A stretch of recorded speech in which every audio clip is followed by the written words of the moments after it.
Every leader, every ambitious soul faces the same dilemma. Should I rule through cunning manipulation, or should I outwit my enemies through patient strategy?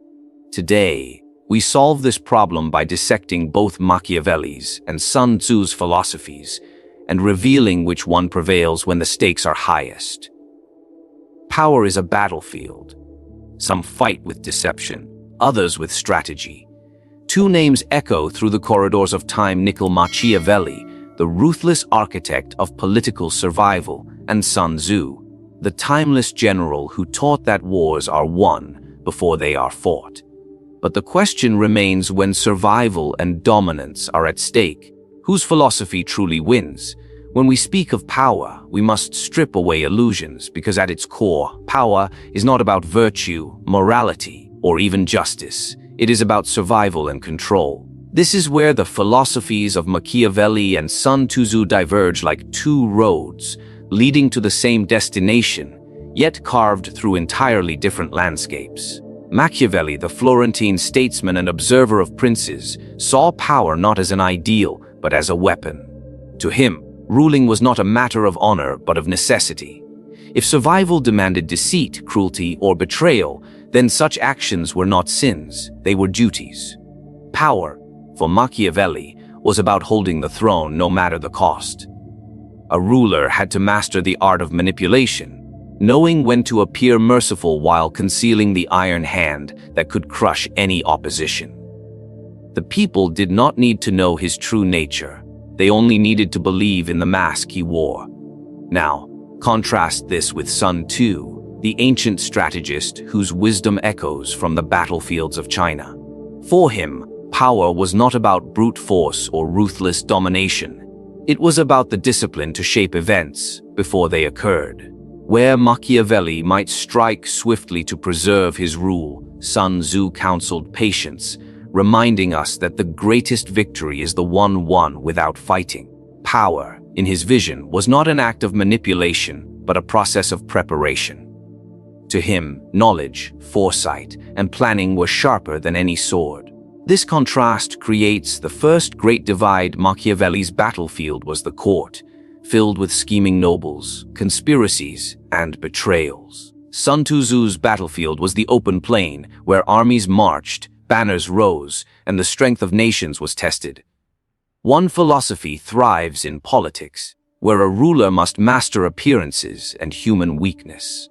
The other thrives in war, where a commander must master terrain, timing, and the enemy's movements. But look closer, and you will see how both men understood a simple truth: power belongs to those who refuse to be naive.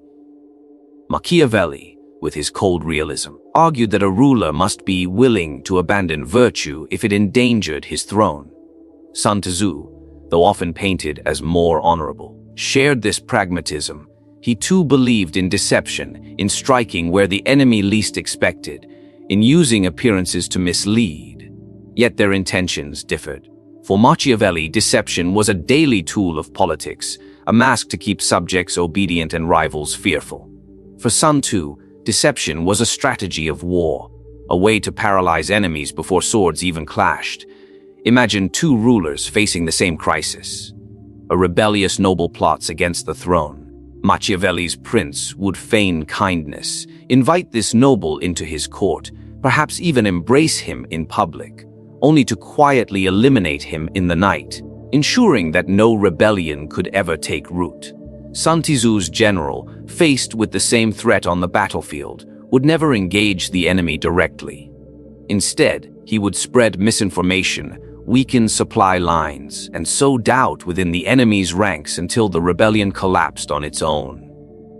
Both achieved power, but by different paths, one through ruthless control, the other through patient manipulation of circumstances. What is striking here is how each thinker defines the essence of power. Machiavelli's definition is survival. He asks only one question: how can I remain in command tomorrow? If cruelty secures the throne, then cruelty is justified. Sun Tzu's definition is balance. He asks, how can I shape the battlefield so that victory is inevitable?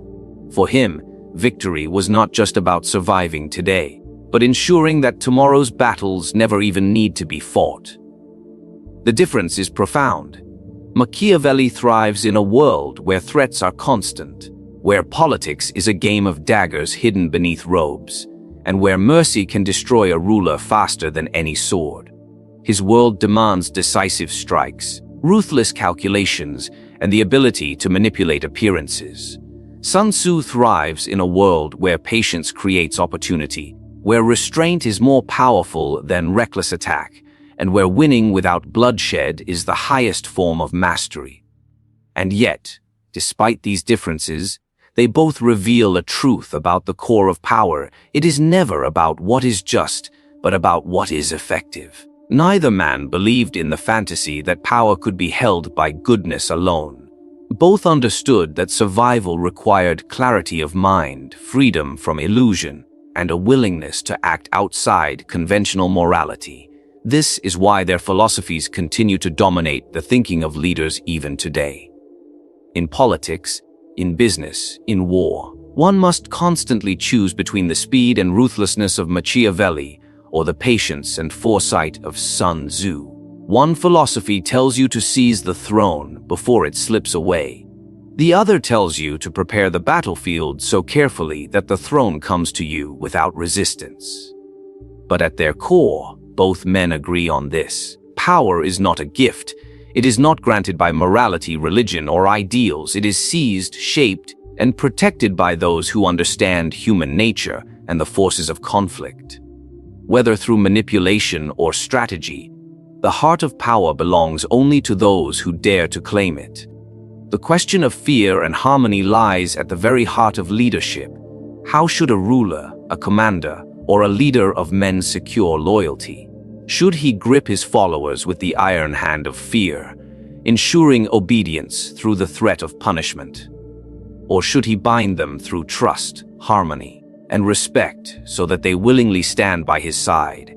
Here we see the deep contrast between Machiavelli and Sun Tzu. Machiavelli was never a dreamer of ideal societies. He was a surgeon of reality.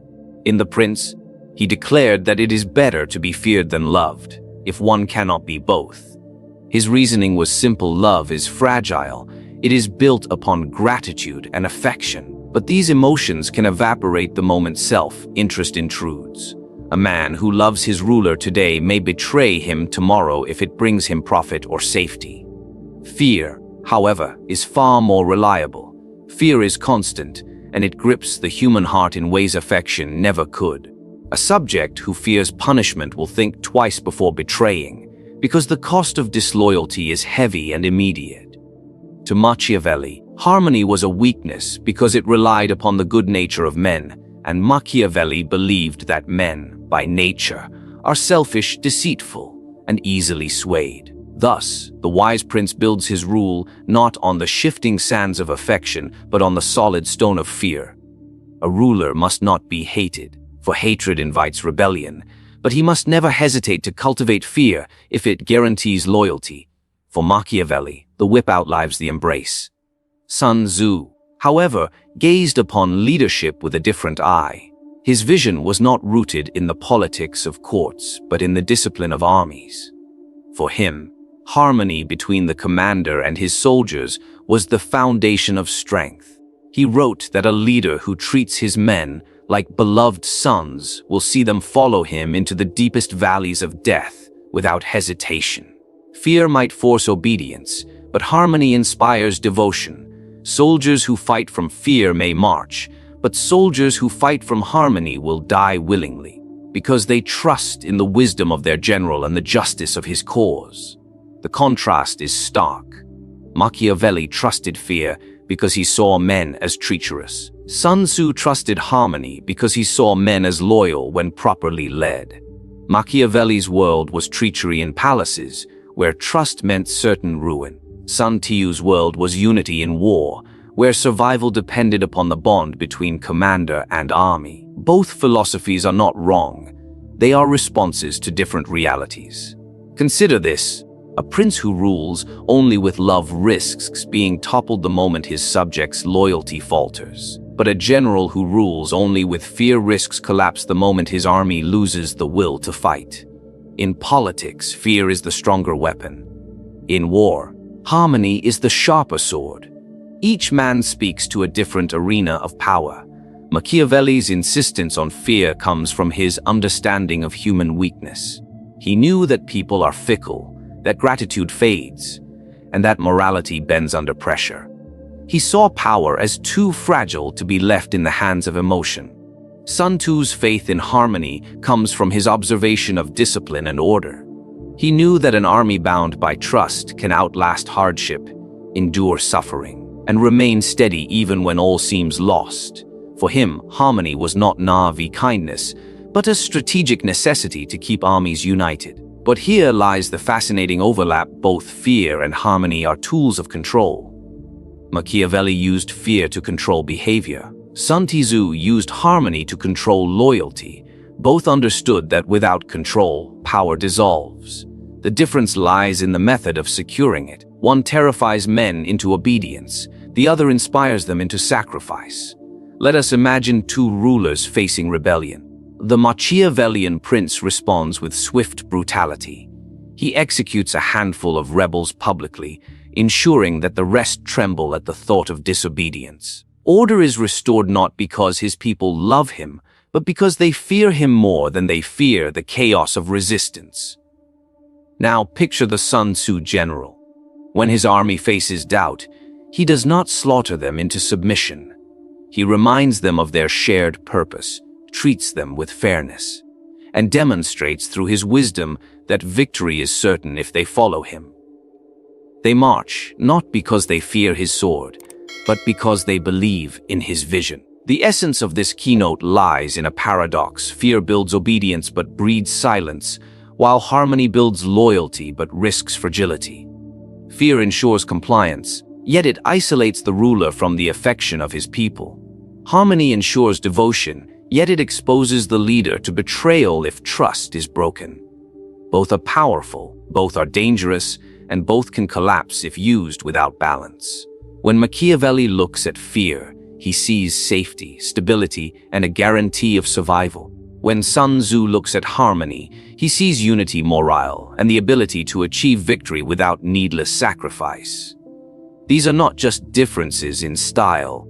They are two visions of what binds human beings together under leadership. One binds through dread of punishment, the other through trust in shared destiny.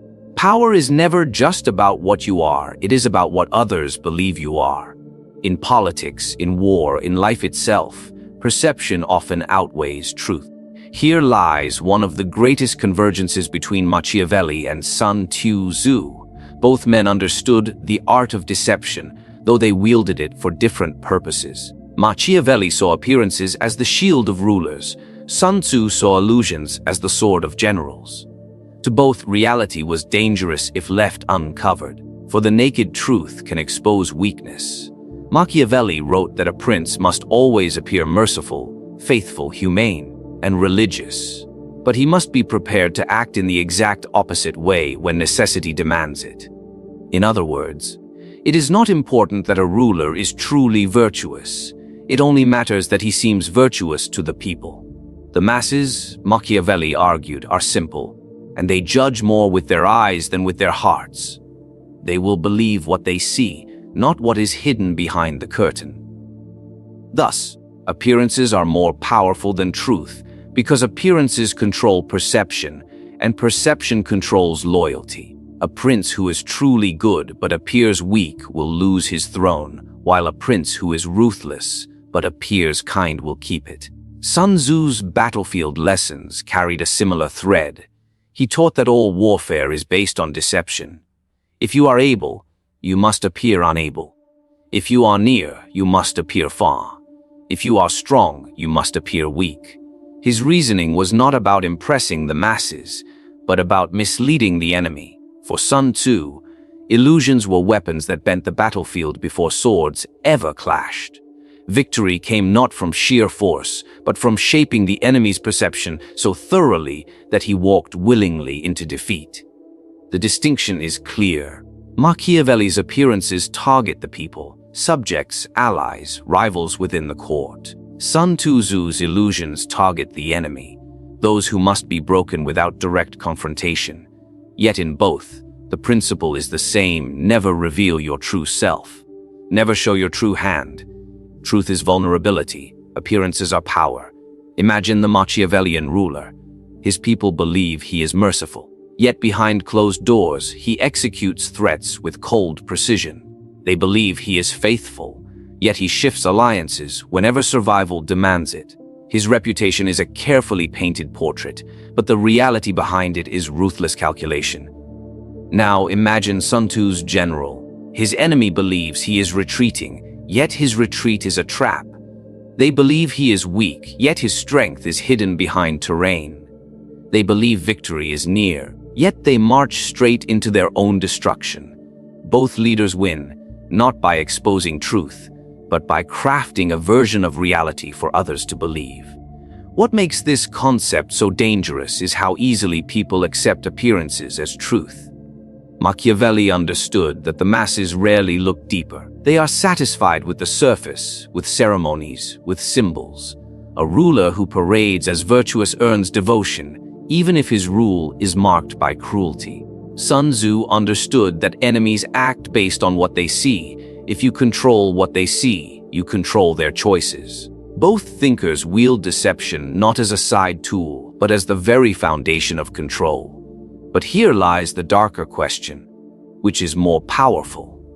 Controlling the perception of your people, or controlling the perception of your enemy? Machiavelli would argue that subjects are the source of power. If they turn against the ruler, the throne collapses, regardless of how many victories are won outside. Sun Tzu would argue that enemies are the greatest threat. If they are not missiled, if they see the truth, then the battle is already lost before it begins. The prince without deception is vulnerable at home.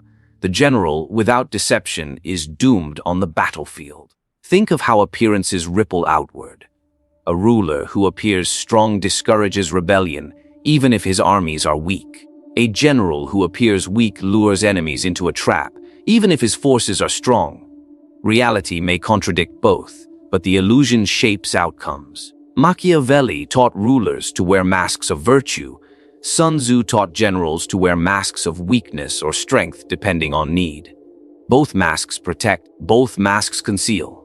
There is a paradox here. Appearances are fragile. They can be shattered if reality breaks through. A prince who pretends to be merciful yet is caught in ruthless slaughter risks hatred. A general who pretends weakness yet is exposed as strong may lose his element of surprise. The art, then, is not merely to create appearances, but to sustain them. Deception must be carefully managed, like a fire that provides warmth but can burn the one who stokes it carelessly. This is why both Machiavelli and Sun Tzu emphasize discipline. For Machiavelli, discipline means knowing when to abandon appearances, when to act ruthlessly in secret, and when to restore the mask of virtue. For Sun Tzu, discipline means controlling information so perfectly that the enemy never doubts the illusion you craft. Both require calculation, patience, and an understanding of human weakness. When you step back, you see that appearance versus reality is not merely a tactic, it is the essence of leadership. Rarely do leaders succeed by showing their true selves. The world is not built to reward naked honesty. It rewards those who can create belief. To appear strong when weak, to appear virtuous when cruel, to appear incapable when capable. These are not lies, but strategies. Reality may be harsh, but appearances decide how reality is interpreted. Power is not only shaped by strength, deception, or fear, it is also shaped by time. Time is the most ruthless of all forces, for it punishes hesitation as much as it punishes recklessness. To Machiavelli, time was a river of chaos that must be seized before it swept you away. To Sun Tzu, time was a weapon to be mastered, stretched, and bent until the enemy collapsed under its weight. Both understood that no ruler or general could afford to miscalculate time, yet their philosophies pull in opposite directions. Machiavelli spoke often of fortuna, the unpredictable nature of chance, and how only the bold could overcome it. In his eyes, hesitation was death. When opportunities appeared, They had to be seized with decisiveness, even brutality.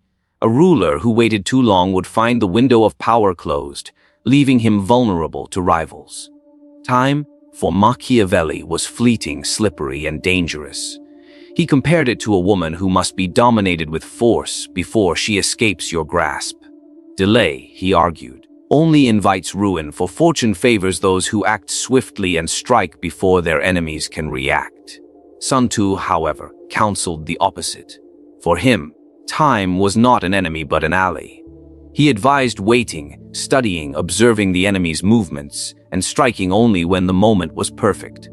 Time, in his philosophy, was like water, flowing, adaptable, and patient. Victory was not about seizing fortune in a single moment of boldness, but about shaping the battlefield over days, weeks, even months, until the enemy's strength dissolved. Where Machiavelli demanded boldness and risk, Sun Tzu demanded patience and restraint. To him, haste was folly, for it exposed weaknesses that a wise enemy could exploit. Imagine two leaders faced with the same dilemma. A neighboring kingdom shows signs of rebellion. Machiavelli's prince would move swiftly, send troops immediately, execute conspirators, cut the head off the threat before it grows. Waiting would only give the rebels time to gather strength. Sun Tzu's general, confronted with the same unrest, would wait. He would weaken the rebels' supply lines, sow discord among their ranks, spread rumors, and let time corrode their unity. When the moment arrived, he would strike with certainty, ensuring victory with minimal loss. Both win, but one through decisive force, the other through patient erosion.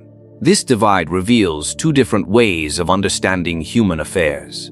Machiavelli's world was politics, a landscape of conspiracies and betrayals where hesitation could cost a ruler his throne overnight.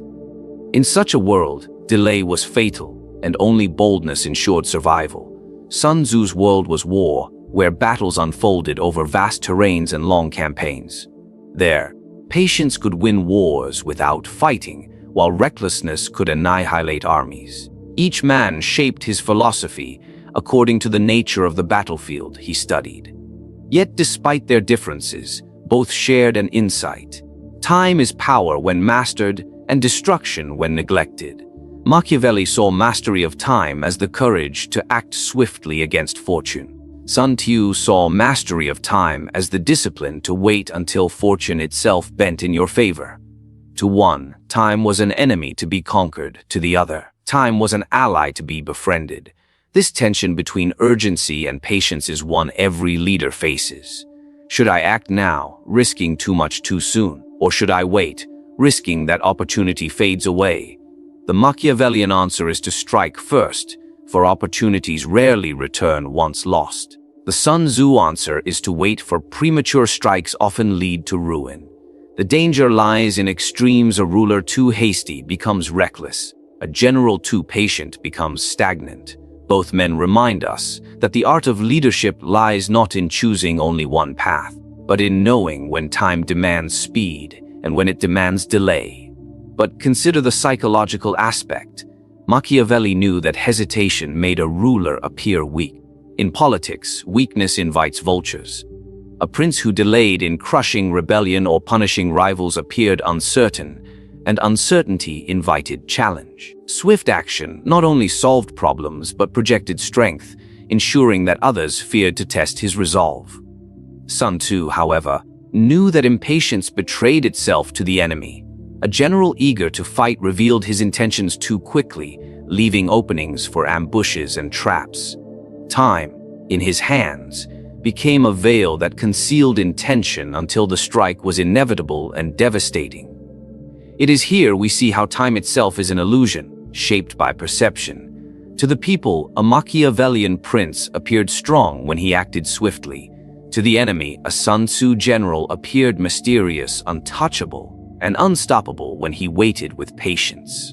Both understood that the way one uses time is also a way of shaping appearances, of controlling how others see you. Act too slowly and you appear weak. Act too quickly and you appear desperate. The mastery of time lies in creating the illusion that your actions, whether swift or slow, are always deliberate and calculated. Thus, time becomes more than a measure of minutes or days. It becomes the essence of power itself. Leaders fall not only because of enemies or betrayal, but because they misjudged when to act. The man who hesitates loses his crown to rivals. The man who rushes loses his army to folly. Machiavelli's call for decisiveness and Sun Tzu's call for patience are not contradictions. They are two sides of the same truth. Power belongs to those who understand that time, whether seized in an instant or stretched over months, is always a battlefield to be conquered. When the question of morality enters the arena of power, the philosophies of Machiavelli and Sun Tzu stand as two different pillars of thought. Both understood human behavior, both shaped their teachings around the realities of control and conflict. Yet their treatment of morality could not be more distinct. For Machiavelli, morality was a costume, a tool that rulers could wear when convenient and discard when dangerous. For Sun Tzu, morality was woven into the very structure of leadership and discipline, not as abstract virtue, but as a force that bound soldiers together and gave order to the chaos of war. One dismissed morality as weakness, the other embraced it as a foundation. Machiavelli wrote with brutal clarity, "A prince who clings too tightly to goodness will ruin himself." He observed that men are selfish, deceitful, ungrateful, and quick to abandon loyalty when their interests change. To lead such men with moral purity is to invite disaster. Thus, he separated politics from morality, insisting that rulers must be willing to act against faith, against charity, against humanity, when survival demands it. Morality, to him, was not a guiding principle, but a dangerous chain. A prince may appear moral in public, but in private, he must be prepared to act with cruelty, treachery, and deceit if it secures his rule. Goodness, in Machiavelli's world, is a luxury. Survival is the necessity. Sun Tzu, however, embedded morality within the very core of his philosophy. He listed moral law as one of the 5 constant factors of war, describing it as the harmony that unites the people with their ruler and soldiers with their commander. For him, morality was not about kindness or abstract virtue, it was about alignment. When soldiers believe in their leader's cause and trust in his justice, they will endure hunger, suffering, and death without hesitation. Morality in this sense becomes strategy. It keeps armies disciplined, cohesive, and unbreakable. Without it, an army may still march, but it will fracture under the weight of adversity. The contrast here is sharp. Machiavelli saw morality as a mask. Sun Tzu saw it as a binding force. Machiavelli believed rulers must abandon morality when it threatens their crown. Sun Tzu believed commanders must embody morality to inspire loyalty strong enough to win wars. One reduces morality to an illusion, the other raises it to a weapon. Imagine a Machiavellian prince confronted with famine in his city. He would present himself as merciful to the people, perhaps arranging small gestures of charity, while secretly hoarding resources for his loyal supporters, ensuring his political survival. His morality is a performance, carefully designed to maintain control. Now imagine a Sun Tzu general confronted with the same famine in his camp. He would eat the same rations as his soldiers, suffer alongside them, and demonstrate fairness. His soldiers, seeing his shared hardship, would grow more loyal, fighting with greater resolve. For the prince, morality is a mask. For the general, morality is a bond. What unites them, however, is their pragmatism. Neither Machiavelli nor Sun Tzu embraced morality in the way philosophers of virtue might. Neither man was interested in abstract ideals of good or evil. Both cared only about what secured power. Machiavelli dismissed morality when it endangered survival. Sun Tzu embraced it when it strengthened cohesion. Morality, in their teachings, was never about what was right. It was about what was effective. But here lies the danger. Machiavelli's rejection of morality can create a ruler who is hated, isolated, and vulnerable to rebellion if his cruelty crosses a line. Sun Tzu's reliance on morality can create a leader too bound by fairness, unable to use cruelty when necessary, and thus exposed to enemies who exploit his restraint. Both paths carry risk, and both require wisdom to balance. This divide reveals something deeper about their worlds. Machiavelli lived in the treacherous courts of Renaissance Italy, where alliances were broken overnight, where men smiled in public and poisoned in private. In such a world, morality was a liability. Sun Tzu lived in the age of warring states, where massive armies clashed across vast terrains. Their loyalty and discipline were life or death. Morality was not a choice. It was a necessity for survival in long campaigns. Each man shaped his philosophy according to the nature of the dangers he observed. Yet, despite their differences, the lesson converges: morality is never about virtue in itself, but about power. To Machiavelli, power demands the rejection of morality when it weakens a ruler. To Sun Tzu, power demands the cultivation of morality when it strengthens unity. In both cases, morality is subordinate to survival. It is either sacrificed to preserve the throne or elevated to preserve the army. This is why their philosophies remain relevant. Leaders even today face the same choice: should I project morality as a mask, or should I embody it as a bond? Should I abandon it when it weakens me, or cultivate it when it empowers my people? The answer depends not on abstract ideals but on the battlefield one faces. In politics, where betrayal lurks in every shadow, Machiavelli's suspicion of morality offers survival. In war, where cohesion determines life or death, Sun Tzu's embrace of morality offers victory. When we arrive at the question of legacy, when we dare to weigh whose philosophy, Machiavelli's or Sun Tzu's, truly endures in our modern age, we step into the arena of timeless ideas. Here, the battlefield is no longer marked by spears, swords, and fortresses, but by boardrooms, parliaments, markets, and social networks. The question that haunts every thinking man and woman is this: which master strategist, the Florentine secretary or the ancient Chinese general, speaks most clearly to the struggles we face today? Let us examine carefully, for the answer is not found in hollow admiration, but in the brutal truth of practice. Machiavelli, born into the chaos of Renaissance Italy, understood instability as a way of life. For him, human nature was corrupt, selfish, and restless. He crafted The Prince not as a dream of virtue, but as a handbook for survival in a world where betrayal is more certain than loyalty. His legacy rests upon his merciless clarity that power is not maintained by goodness alone, but by cunning, strength, and the mastery of appearances.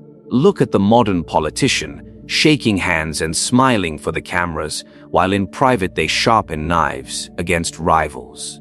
Look at the CEO who speaks of ethics and social responsibility while maneuvering ruthlessly to crush competitors. Whether admitted openly or disguised behind velvet words, Machiavelli lives in the corridors of today's power. Yet Sun Tzu, centuries before, foresaw a world where wisdom meant not brute domination, but subtle control. He taught that the greatest commander is the one who achieves victory without unsheathing the sword. In his view, deception, patience, and foresight outweighed reckless aggression. His words, "All warfare is based on deception," are carved not only into military manuals but into the strategies of marketers, negotiators, and even ordinary men and women navigating daily struggles. In our age, where information itself is a weapon, Sun Tzu's philosophy breathes through the algorithms that shape perception, through the subtle manipulations of narratives, through the art of winning without a visible fight. The legacy of these two masters collides in modern times. Machiavelli whispers into the ear of those who must seize power quickly, decisively, without hesitation. His advice empowers leaders who cannot afford patience, who must act boldly, even ruthlessly, to secure their throne. But Sun Tzu whispers differently. He instructs those who play the long game, who calculate the terrain, who study the enemy until they win without spilling blood. His words favor the strategist who bends time itself into an ally. Observe the modern battlefield politics. In democracies, where appearances decide the fate of leaders, Machiavelli's insistence on image, on the spectacle of authority, thrives. The politician who appears weak, who relies too much on being loved, soon falls to rivals less sentimental. But in geopolitics, where empires maneuver without end, Sun Tzu's spirit prevails. Nations rise not always by raw power, but by deception, by alliances, by hidden strikes carried out without warning. Cyber warfare, economic sanctions, shadow diplomacy. All of these echo the silent strategies of the Chinese master. The question, then, is not simply whose legacy dominates, but when and where each philosophy reigns supreme. Machiavelli teaches us what to do when we must seize control in a storm. He is the voice of urgency, the master of survival in a treacherous court or a ruthless marketplace. Sun Tzu, by contrast, guides us when patience is possible, when manipulation of perception, resources, and time can turn the tide without direct confrontation. He is the voice of subtle power, the architect of invisible victories. What is striking is how both men understood that human beings are driven by fear, ambition, and self-interest. Neither trusted idealism. Neither built his philosophy on Nama visions of human goodness. And this is why both remain relevant centuries later. Their teachings do not belong to the past. They belong to any age where men seek power, where leaders must rise, where survival depends not on sentiment, but on strategy. If you walk into a corporate boardroom, Machiavelli sits at the table in the form of power plays, hostile takeovers, and the ruthless removal of rivals. If you study military doctrines, you will find Sun Tzu's fingerprints in the strategies that avoid direct conflict but achieve decisive control. If you look at personal relationships, you will find Machiavelli in the manipulation of appearances and Sun Tzu in the art of anticipating the other's moves before they act. Both men, in their legacies, are not opponents to be compared as if one must erase the other.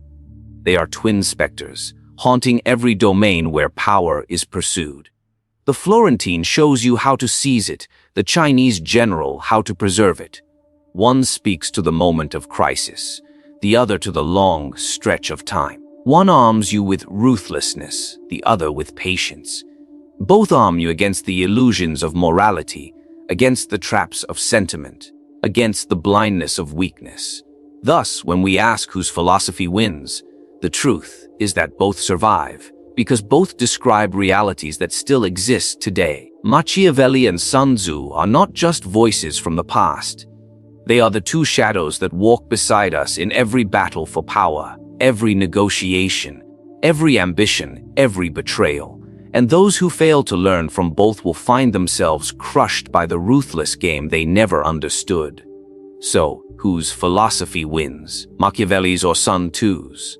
The truth, my friends, is that this is not a contest where one man must triumph and the other fade into obscurity.